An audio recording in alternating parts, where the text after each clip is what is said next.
Bonjour Maître Bloch. Bonjour Laurence. Les parents de cette toute jeune fille ont accordé une interview aux Parisiens hier dans laquelle ils évoquent les circonstances dans lesquelles ce viol ignoble a été commis, mais ils racontent également que leur fille était depuis le 7 octobre la cible régulière d'attaques antisémites dans son collège de la part d'autres élèves, notamment des élèves musulmans, et que ses parents lui avaient conseillé de ne pas dire qu'elle était juive. Le point de départ de cette affaire, Maître Bloch, c'est donc clairement les massacres commis par le Hamas en Israël et ses répercussions sur les Français juifs. Bien écoutez, il est une évidence, c'est que depuis le 7 octobre 2023, il y a en France une explosion des actes antisémites et une explosion des actes antisémites qui touchent non seulement la rue, les réseaux sociaux, mais également les lycées, les collèges et même les écoles primaires. Donc cet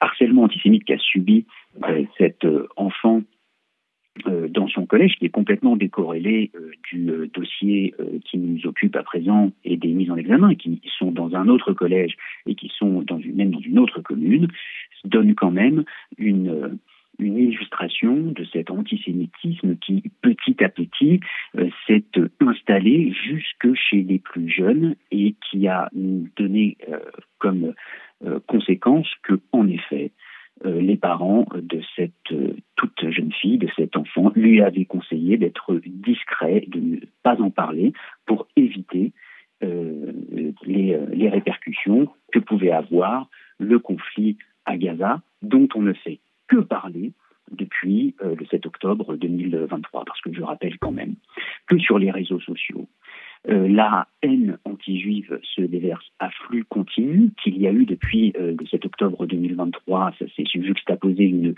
campagne électorale pour les élections européennes qui, pour certains partis politiques, s'est focalisée uniquement sur Gaza, dont on a fait d'Israël le responsable de tous les maux. Israël, État génocidaire, Israël, État apartheid, qui a fait de l'épuration ethnique, qui a organisé une famine. Tout cela est faux. Pendant cette campagne électorale, eh bien, il y a eu des manifestations dans lesquelles on a appelé à la destruction de l'État d'Israël, avec ce slogan génocidaire, lui pour le coup, From the river to the sea, Palestine will be free. Il y a eu pendant cette campagne la présentation du Hamas, non pas comme un groupe terroriste qu'il est, mais comme un mouvement de résistance. Ça veut dire quoi un mouvement de résistance? Eh bien, lorsque l'on résiste à quelque chose, on résiste à quelque chose de négatif, à une oppression, à un danger.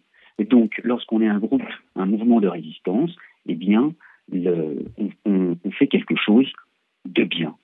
Donc, ça légitime ce qu'on fait. Donc, lorsque le Hamas rentre en Israël, viole et tue des Israéliens et des Israéliennes, et qu'il fait ça en résistance, c'est bien.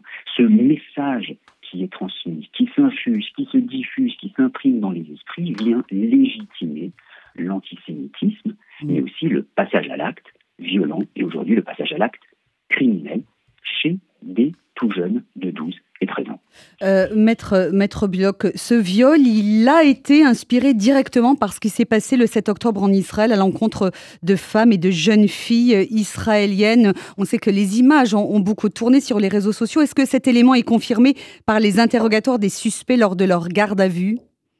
Écoutez, je suis soumis au secret professionnel, si ce n'est de l'instruction en tant qu'avocat des parties civiles. Je ne vous dirai pas ce qu'il y a dans le dossier. En revanche, j'observe que, si on en croit la presse qui a déjà été publiée, il y aurait dans le téléphone de l'un des agresseurs la photo d'un drapeau israélien en flammes, ce qui aurait motivé cette expédition punitive contre cet enfant. C'est le fait qu'elle était juive, qu'elle avait caché qu'elle était juive précisément pour se protéger de l'antisémitisme qu'elle subissait par ailleurs, mais qu'elle était juive parce qu'elle était juive. Elle ne pouvait être que pour Israël et contre les Palestiniens, alors que pendant son calvaire, la seule chose qu'elle disait, c'est qu'elle était pour personne, contre personne et uniquement pour la paix.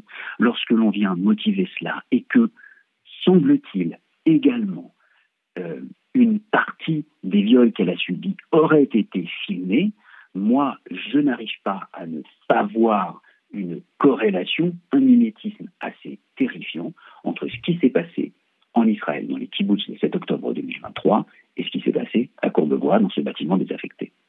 La circonstance aggravante d'antisémitisme a été retenue, mais pour les injures et les violences, elle n'a en revanche pas été, elle ne s'applique pas en revanche dans ce cas précis au viol. Est-ce que d'abord c'est bien ça et concrètement, précisément, qu'est-ce que ça signifie? Quelles en sont les conséquences juridiques? Écoutez, si c'est l'orientation du parquet, moi je ne la, à titre personnel, je ne la comprends pas. Mais nous verrons dans le dossier les raisons de cette orientation et nous aurons la possibilité de faire des observations. Cet enfant, elle, a été emmenée de force, insultée, humiliée, battue, agressée sexuellement, violée.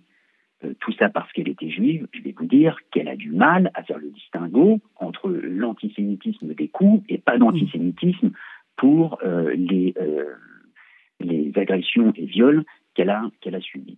Maintenant, les conséquences, écoutez, les conséquences, c'est que nous ferons des observations et puis le parquet, les magistrats, les juges d'instruction pourront modifier, le cas échéant, l'orientation qu'ils ont prise. Maître Audi Bloch, comment va cette jeune fille aujourd'hui, cet enfant de 12 ans dont vous êtes l'avocat? Écoutez, elle ne va pas bien, évidemment. Si je puis dire, j'enfonce un peu des portes ouvertes, j'en suis désolé, mais elle a subi des actes atroces. Elle a dû ensuite subir toute une batterie de tests médicaux légaux, prendre des traitements contre les maladies sexuellement transmissibles, prendre la pilule du lendemain. Aujourd'hui, elle est encore évidemment extrêmement fragilisée. La nuit, elle fait des cauchemars. Le jour, elle a des flashbacks. Elle ne va pas bien. Elle est très bien entourée par ses parents qui sont toujours avec elle. Ça va prendre du temps. Aujourd'hui, la priorité est à la reconstruction dans le calme, le suivi psychologique indispensable pour que ce drame ne la résume pas dans sa vie à venir. Le profil des 3 suspects interroge. Comment si jeune peut-on se livrer à des actes d'une telle violence?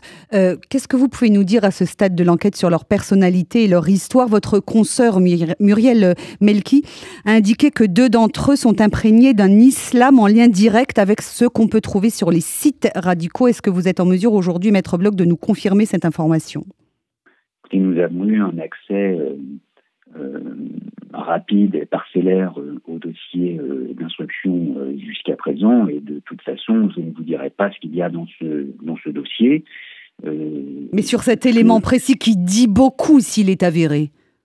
Écoutez, la seule chose que je peux observer, c'est les reportages qui ont été faits par vos confrères journalistes dans la commune d'où viennent les mises en examen et ce qui a été dit sur eux. Je ne peux pas vous en dire plus et je n'ai pas d'éléments à ce stade et à ce sujet.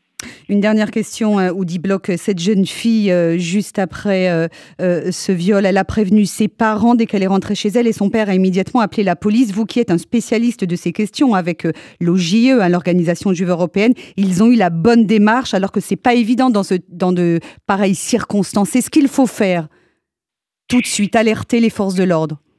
Absolument, et c'est ce que nous plaidons, nous, à l'Organisation juive européenne depuis 10 ans. C'est ce que nous disons lorsque nous conseillons les familles des victimes que nous représentons, parce que nous plaidons énormément devant les chambres correctionnelles, à la fois pour des délits de presse, mais aussi pour représenter des victimes qui se font agresser physiquement parce qu'elles sont juives. Cette petite a eu le courage de tout raconter immédiatement à ses parents. Elle a surmonté la honte qu'elle ne devrait pas ressentir parce que c'est une victime.